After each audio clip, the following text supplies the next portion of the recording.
Арыстан күшігі 2 апталық болғанда көзін ашады. 4-ші аптасында жүгіре бастайды, ал 3 айлығында аңшылыққа бірінші рет шығады. Бірақ анасының қамқорлығына зәру болғанымен өз тобырымен бірге болады. Кейіннен күшік тез қарқынмен өсе бастайды. Бірақ есейген бұл күшік тобырынан қуылады. Сонымен бұл арыстан өз тобырынан қуылған. Қиындықтары оны шаршатқанға ұқсайды. Ей, не бұл достым? Өз-өзіңе қабіріңді қазуға не себеп болды? Жағдайының жаман болуы мүмкін емес. Әлде мүмкін бе? Арыстандар тобыр-тобырмен өмір сүреді. Себебі бұл тірі қалғысы келетін жанның алғышарты. Бірақ арыстандар жабайы табиғатта тобырының ұзақ өмір сүруінің орнына ер арыстандарды тобырдан қуады. Олар үшін арыстанның жас қарт болуы маңызды емес. Осыған қарасақ, ақымақтық болып көрінеді. Неменеге жас арыстанды тобырдан қуады? Ол да аңға шығып пайда әкеледі емес пе? Ал қарт арыстанға құрметі қайда? Негізі қиындықтың жас құрамында. Себебі арыстандар жыныстық жетілу жасына жеткенде тобырдың үлкендері олардың көзін дереу құртады. Адамдарға өте жиіркенішті болып естілетін жайттар жануарлар әлемінде ерекше ырым, жақынырақ айтқанда құрбан ету. Шындығында бұл ырымнан кейін тірі қалу екі талай. Мен айтқандай үлкен арыстан өз отбасынан айырылу және жас арыстандардан құлу мүмкін, жақынырақ айтқанда өлім. Бұған тек ер арыстандары ғана қатысады. Бұл өте ежелгі ырым. Арыстан күшігін таңғалдыру мүмкін. Елестетіп көріңіз, сіз қарапайым өмір сүріп жатсыз. Орта мектепке келгенде ата-анаңыз сізге сен толықтай есейдің, кет дейді. Сізді ешкімде ескерткен жоқ. Еш жерде бұл жазылмағанда, айтылмағанда. Сізге жай ғана үйге қайта келмеуіңізді талап етеді. Ал сенде ақша мен жұмыс жоқ, және де еш жерге бара алмайсың. Бірақтан да арыстандарға ешқандай ақша қоры қажет болмайды. Басқалай қарасақ, жас арыстандар ересектердің шешімінің өзгеруіне үміт артады. Бірінші қуылғаннан кейін олар тобыр айналасында оны қайта толықтай қуғанша кезіп жүреді. Тобыр негізінен әйелдерден тұрады. Шынында да олардың ешқайсысы балаларын қорғауға атсалыспайды. Бұған жауап жоқ. Жиі болмаса да арыстанның аналары өскен балаларымен тобырда қашады. Ол балаларымен аңға шығуға тәуекел етеді. Бір өзі аңға шығып балаларын қорғауы арыстанның анасы болудың оңай емес екенін көрсетеді. Біз савананы қоспай-ақ қояйық. Бірақ арыстан әйелі тобырға қайта қосыла алады. Себебі тобыр әйел арыстанға бағынышты. Ер арыстан қауіпсіздікке жауап береді, ал әйелдер балаларын өсіріп аңға шығып қауіпсіздікке жауап береді.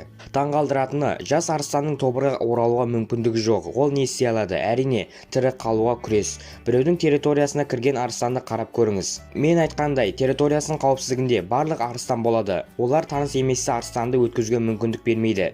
Өзінің GPS орнын істемей-ақ өлсең аянышты. Бірақ маңызды емес жарылар жас арыстанды әлсірету мүмкін. Бұның бәрі оның аш болуында. Себебі кім аңшылық жасауға болады? Барлық территориялар басқа тобырлармен қорғалады. Оның екінші нұсқасы бар. Біріншісі алысқа кету, екіншісі өлексемен тамақтану. Бірақ әлсіз арыстан аңға шыққанда тиімді орын, оңтайлы уақыт таба алады ма?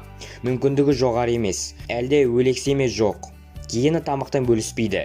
Бұл жануарлар әлемі. Мұнда жалпы өмір өз қиыншылығымен жарайды. Жас арыстан бос орын тапты дейік. Ал сол жерде антилопа табыны немесе буйволдар. Жалпылай айтқанда өте үлкен жемтіктер. Бұл фильмдегідей мойынға салфетка тағып қолымызға қасық ұстайтын жерге ұқсамайды. Керісінше, бұл орынның тайып тұруы керек.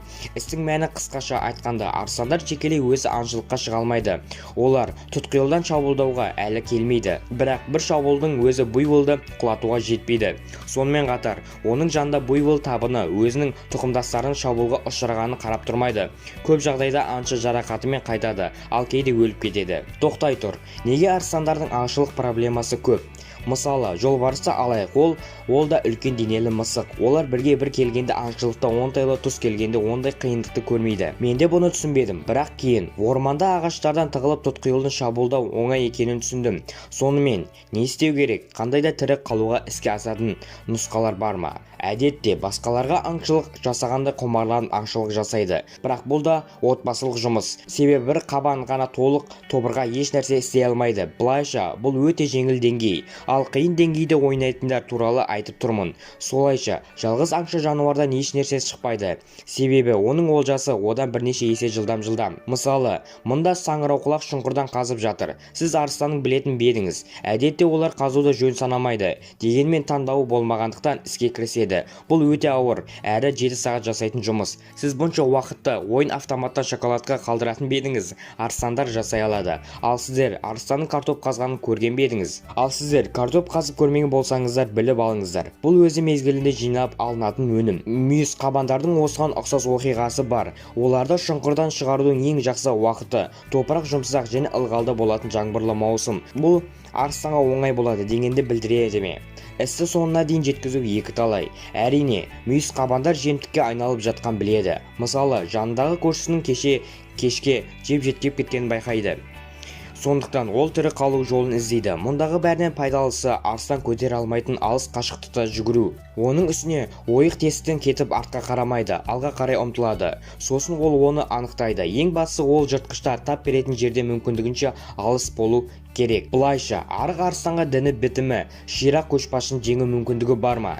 Тек дене бітімі сау арқылы бар күшті ер арыстандарға қана тобырдың иесі болуға күреседі. Кейбіреулері арыстанның балбоа бағдарламасы бойынша арнайы жаттығулар жасайды. Олар бұлшықеттерін өсіру үшін өзен бойын мекендейді. Мен бұған ыңғайлы кадр таба алмадым, бірақ бұл да мағынасы жағынан өте ұқсас. Кейде қуылған арыстандар тобыр басшысы болу үшін бірге біргеді.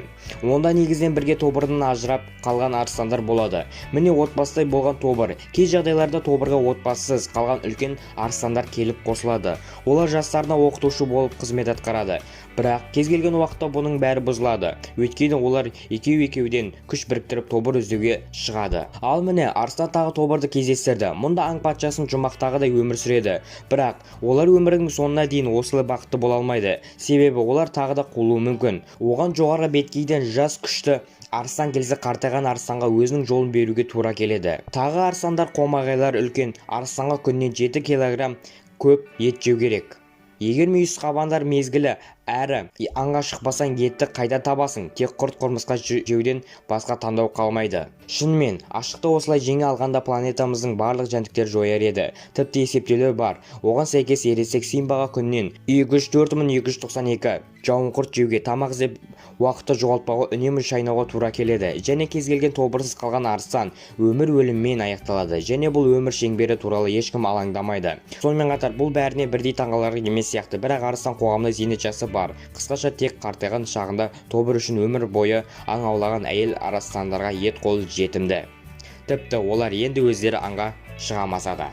Сонымен достар, бүгінгі қызықты мәліметіміз